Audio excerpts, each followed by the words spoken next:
supaya mereka tetap kuat meskipun ditinggal oleh almarhum Bapak Luther, tetapi masih tetap mereka mengandalkan Engkau. Dan Tuhan Yesus, kami minta biar Tuhan sendiri juga ada di dalam kehidupan daripada Ibu Kekasih serta anak cucunya.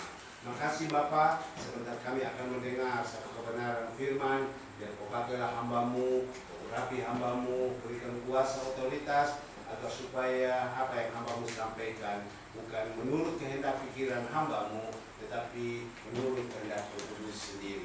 Terima kasih Tuhan, kami serahkan semua kebenaran firman ini hanya di dalam nama Tuhan Yesus Kristus. Semua yang percaya malam hari ini akan diberkati, sama-sama kita katakan Amin. Selamat malam Bapak Ibu yang dikasihi Tuhan. Ya. Pada malam hari ini saya akan menyampaikan satu kebenaran firman Tuhan yang tentu firman Tuhan yang akan disampaikan ini adalah pesan daripada Tuhan untuk Ibu Kekasih serta anak, cucu dan kita semua. Saya ajak kepada Bapak Ibu yang dikasih Tuhan, kita mendengar tadi kesaksian demi kesaksian, ada kata ucap syukur. Ya, ada kata ucap syukur. Saya percaya kata-kata ucap syukur ini dipetik dari kebenaran firman Tuhan yang tertulis di dalam Alkitab ini. Saya teringat di dalam 1 Tesalonika 5 ayat 16. Disitulah Rasul Paulus menuliskan surat ini kepada jemaat di Tesalonika supaya jemaat-jemaat yang ada di sana tentu mereka menghadapi ada yang baik, ada yang tidak baik. Tetapi belajarlah senantiasa ucap syukur dalam keadaan baik dan tidak baik.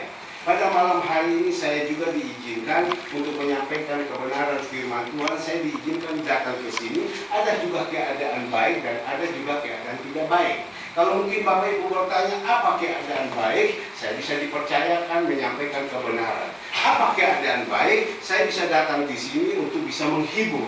Karena firman Tuhan mengatakan lebih baik kita datang ke rumah duka untuk menghibur daripada kita ke rumah pesta. Di pesta sana hanya pesta orang. Tetapi keadaan yang tidak baik apa? Ini belakang saya ini cokok-cokok terus. Ya, ini di belakang ini cokok-cokok terus sampai saya berpikir, ini apa ini? Saya tanya kepada istri saya, ini apa ini? Istri saya bilang, dia lihat sama saya begini, besok coba ambil darah, ada apa ini? Tapi saya berpikir, iblis mulai ini mungkin batu di ginjal atau bagaimana, tidak mau tahu. Pokoknya saya percaya kepada Tuhan Yesus, Tuhan yang sendiri akan menyembuhkan kepada saya. Saya datang, saya mau menuruti, mau mentaati apa yang Tuhan pesankan kepada saya, dan saya akan menyampaikan apa yang Tuhan inginkan. Saya percaya selesai itu juga Tuhan sembuhkan saya. Nah inilah Bapak Ibu yang dikasih Tuhan. Jadi ada kata ucapan syukur, baik dan tidak baik. Kalau kita ada dalam keadaan baik, kita bisa ucap syukur, itu hebat. Memang kena keadaan baik, tapi keadaan tidak baik kita bisa ucapan syukur, itu yang luar biasa hebatnya. Bapak Ibu yang dikasihi Tuhan, jadi ucapan syukur semuanya ini karena keluarga besar ini mengadakan ucapan syukur. 1 tahun almarhum telah dipanggil. Ya. Ucapan syukur apa? Bukan almarhum yang sekarang yang sudah dipanggil itu, tetapi Tuhan sudah memelihara Ibu Kekasih ini. Tadi kita sudah mendengar kesaksian, pertama dipanggil beliau, Ibu Kekasih ini ikut terus anaknya kemana, tapi lama-lama karena Tuhan dia sudah kamu pergi, sudah saya di rumah. Ya. Jadi disinilah ada kata ucapan syukur kepada Ibu Kekasih ini. Kalau almarhum yang sudah dipanggil, kita tidak tahu saat ini dia sedang apa. Tidak ada manusia yang tahu. Yang tahu itu adalah Tuhan sendiri. Karena Tuhan katakan manusia akan mati satu kali. Sesudah itu apa? Dihakimi. Sekali lagi, manusia satu kali pasti mati. Jadi dia hanya mati satu kali, sesudah itu dihakimi. Jadi kita ini sekarang perlu berjaga-jaga agar supaya nanti waktu Tuhan panggil kepada kita, ya, di mana tempat kita? Kita dihakimi atau sudah ada tempat yang Tuhan sudah siapkan di surga? Jaga, ini penting.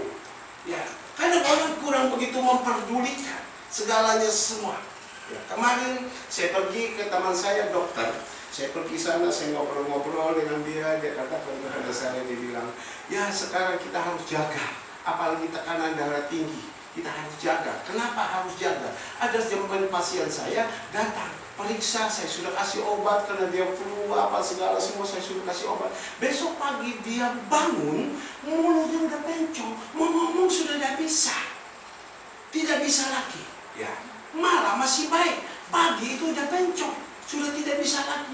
Maka itu kita ini harus berjaga betul-betul. Tapi yang sekarang kita berkata ucapan syukur ini, ya sudah, kita ucap syukur kepada Tuhan. Tuhan sudah menjaga daripada ibu kekasih ini selama 1 tahun.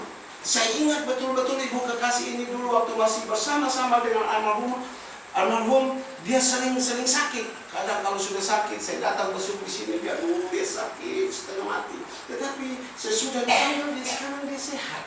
Bukan bilang saya katakan almarhum dipanggil baru ibu ini sehat, tetapi karena penyertaan Tuhan, sekarang dia sehat.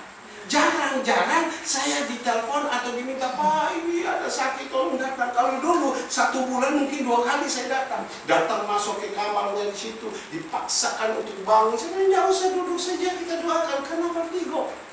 Tapi karena Tuhan menyertai dia, menolong dan melindungi selama 1 tahun, beliau masih tetap. Dan saya paling senang apa? Tadi waktu saya datang, beliau ibu kekasih ini tidak pegang Alkitab. Tapi waktu saya datang, saya duduk, dia masuk di dalam, dia ambil Alkitab, dia pegang. Karena dia tahu, pasti saya tanya, bulutnya mana Alkitabnya? Ya, di situ. Meskipun bukanya masih terlambat-lambat, yang penting pegang, sudah aman. Nah, inilah Bapak Ibu yang dikasihi Tuhan. Jadi inilah yang Tuhan pesankan kepada kita. Ya, karena apa? Karena Tuhan. Ya, yang melindungi, menjaga dan melindungi. Maka itu di dalam satu firman Tuhan, coba saya ajak kepada Bapak Ibu, kita membukakan di dalam Yohanes 3 ayatnya ke-16. Yohanes 3 ayat 16 ini adalah ayat hafalan. Tetapi inilah Roh Kudus yang memberikan kepada saya untuk saya menyampaikan kepada Bapak Ibu. Ya, supaya Bapak Ibu betul-betul merenungkan baik-baik. Kalau kita orang Kristen betul-betul merenungkan baik-baik, bisa membaca Yohanes 3 ayatnya ke-16. Kita melihat sama-sama di sini. Karena begitu besar kasih Allah akan dunia ini, sehingga ia telah mengaruniakan anaknya yang tunggal, supaya setiap orang yang percaya kepadanya tidak akan binasa, melainkan beroleh hidup yang kekal. Ya, karena dunia ini sudah penuh dengan dosa. Ya, hanya satu kapan gongnya Tuhan datang, tak semua dibinasakan. Tetapi Bapa di surga tidak ingin supaya satu pun binasa, sehingga dia utuskan anaknya yang tunggal, yaitu Tuhan kita Yesus Kristus, datang ke dalam dunia ini, supaya siapa yang percaya kepada dia diselamatkan. Yang tidak percaya dibinasakan. Tapi banyak orang mengatakan, Pak saya percaya Tuhan Yesus. Tapi baca Alkitab aja tidak pernah. Ke gereja pegang Alkitab pun tidak pernah. Ke persekutuan mohon maaf pegang Alkitab pun tidak pernah. Bagaimana kita bisa tahu, kita bisa percaya kepada Tuhan Yesus kalau tidak pernah baca? Tidak mungkin. Tidak ada cerita. Kalau kita mau mengikuti jalannya Tuhan Yesus, kita harus mengerti rambu-rambu yang sudah tertulis di sini. Sehingga siapa yang percaya kepada dia akan diselamatkan. Percaya itu mengaku dengan mulut percaya, tapi hati yang ke dalam itu sungguh-sungguh percaya apa tidak? Ada yang masih percaya kepada Allah-Allah lain, menyembah patung dan lain-lain. Banyak orang-orang Kristen percaya Tuhan Yesus. Tuhan bilang di dalam 10 perintah Allah, jangan ada Allah-Allah lain, jangan menyembah berhala, ya, jangan ada opo-opo lain. Tetapi kita orang-orang Kristen juga seperti itu, masih ada pegang-pegang itu. Berarti dia masih percaya Allah-Allah lain.